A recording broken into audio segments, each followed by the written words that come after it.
Hi all, this is Steph Giordano with Human Services Research Institute, or HSRI. Welcome to our third installment of the National Core Indicators Refresher Training for 2016-17. In this third module, we're going to be reviewing Section 1 of the Adult Consumer Survey. As a really quick reminder, this is intended for those of you who have been out in the field in previous years and are really familiar with the Adult Consumer Survey. I'm going to be giving a fairly high-level review, mostly of the changes that we've made to the survey this year, as well as touch on some questions that we typically get about the questions within the survey. So a few reminders about administering the survey.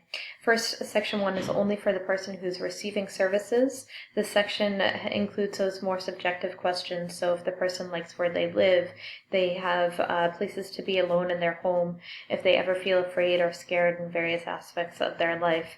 Really questions we don't want others answering on behalf of the person. We do, however, allow for translators or others who maybe can facilitate conversation with a person who you may have more difficulty understanding, and that is totally okay and very much encouraged in order to get the widest breadth of voices heard, especially for this Section 1. We want you to be sure to take your time to introduce yourself and the project, so let the person know why you're asking these sort of personal questions, how they can be really helpful to the state.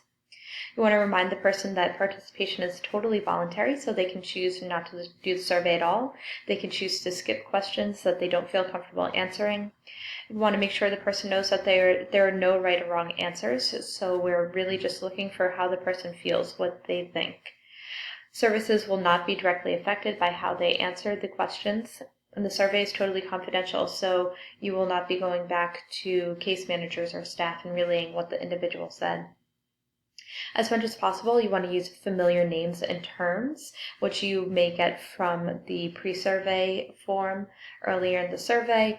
You may also just have some state-specific terms that you can use to better help the person understand what's being asked. We always want you to ask questions as they're written. If the person does not understand the question as it is written, however, you are always able to use rephrasings or rewordings. We have some suggested rephrasings throughout the survey, but you all may also have some of your own rewording that you find works really well, and that's totally fine as well. The really important point here is that you are keeping the intent of the question, and we do have an interviewer guide, which I've referenced previously, that will help you understand better the intent of some of the questions. So this last point here, code answers based on how the person responds, really cannot be understated in its importance.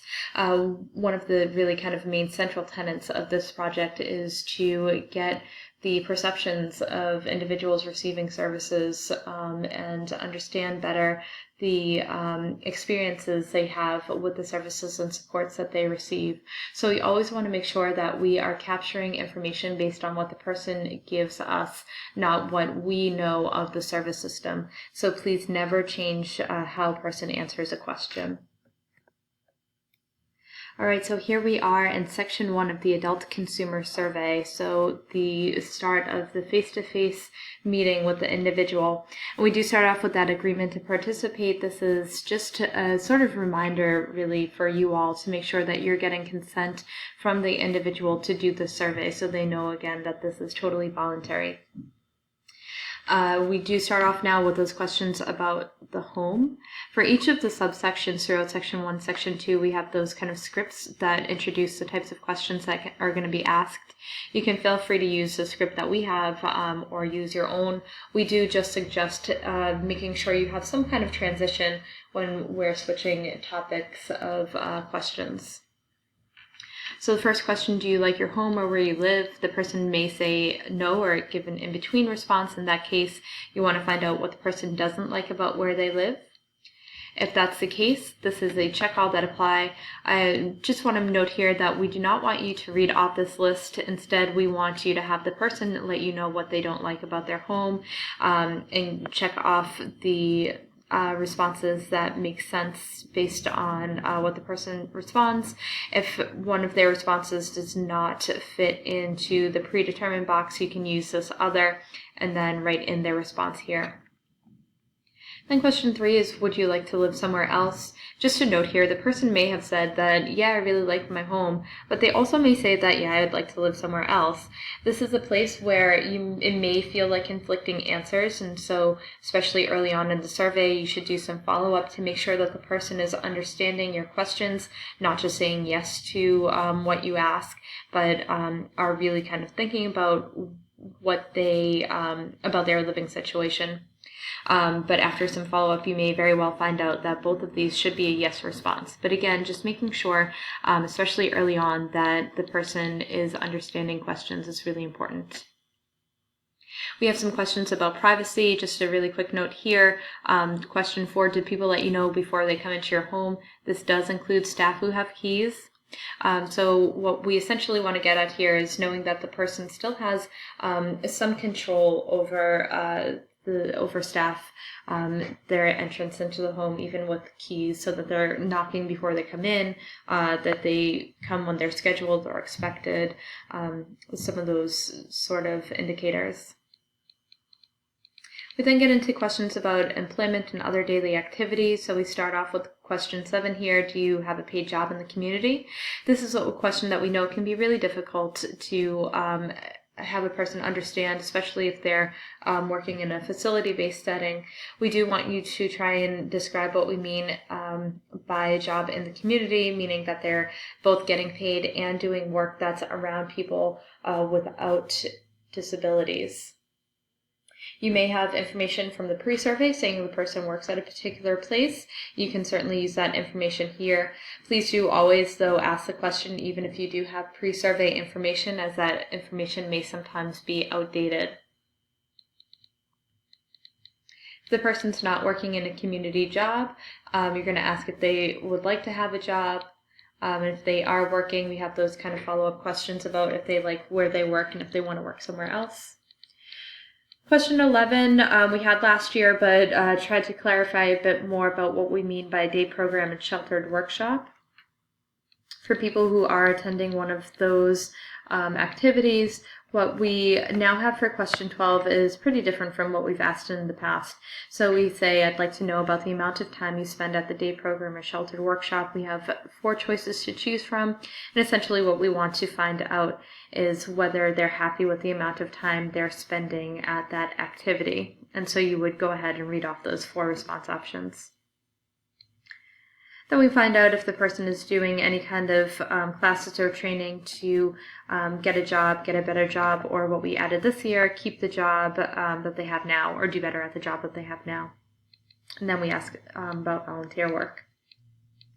Questions about feeling safe have been unchanged.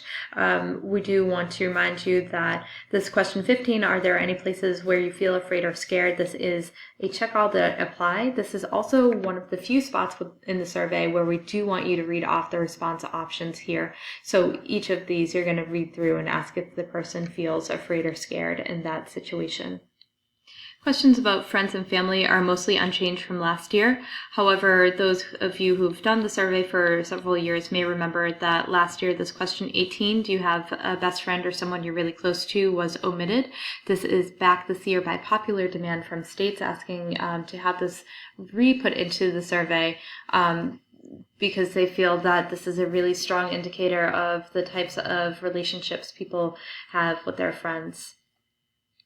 The next set of questions are about keeping in contact with friends, so whether people need or want help to make or keep in contact with friends, if people can see friends when they want to, if no, why, and if people have various ways outside of seeing friends in person, if they're able to communicate via other means. We also ask if people can see and communicate with family when they want to. Note here that we do now include as a not applicable for this question that the person is living with their family. Community participation and leisure is a section that we added last year. So what we're trying to get at here is really whether people are able to kind of be out and do the things that they want to do in their communities. So what we're going to have you start out with is just ask this open-ended question that you will not be recording. What kind of things do you like to do when you go out? You can use that information to help kind of guide questions 26 and 27. So are you able to go out and do the things you'd like to do?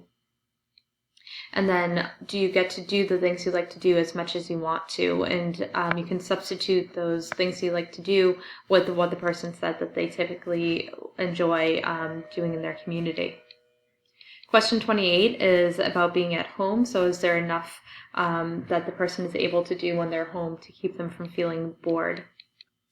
Then we go into questions about rights and privacy. These are unchanged from last year. Just a reminder that these did move from Section 2 to Section 1 last year, though.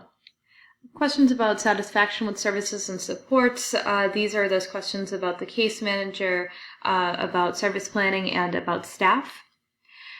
You may have the person's case manager's name, which you can use when you ask those questions. Also, if you have to use case manager or service coordinator, use whatever term is most widely used in your state that the person would best understand.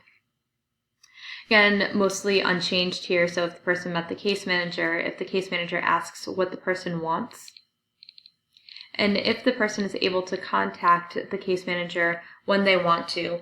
And so this is really sort of about responsiveness about the case manager. So if the person needs to get in contact with the case manager, are they able to do so?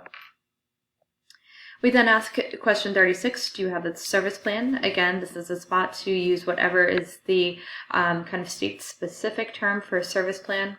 This is also one of those points that I made earlier, which is if the person says no, they don't have a service plan, you may know that they in fact do have one. That may require you just to do a little bit of follow-up and make sure the person understands what you're asking. But if they do understand what you're asking and they say no, they don't have a service plan, do code this as a no response. These next few questions are specifically about the service planning meeting, so whether the person took part in their last planning meeting. If the person understood what was being talked about at the last planning meeting, and so this includes both that people used words the person understood and that the meeting was held in the person's preferred language. We want to know if the planning meeting included people that the person wanted to be there and whether the person was able to choose the services that they get as part of their plan. We then ask some questions about staff, those questions about if staff treat the person with respect and if they show up and leave when they're supposed to. And do please make sure you use both whether the staff come on time and leave when they're supposed to fully encapsulate this question. Then we ask a couple of questions about transportation. Again, this is something that was separated out last year to better try and get at various types of transportation. So we want to know, question 44, if people have a way to get places that they need to go, so things like work appointments, etc. So those places that oftentimes transportation may be provided.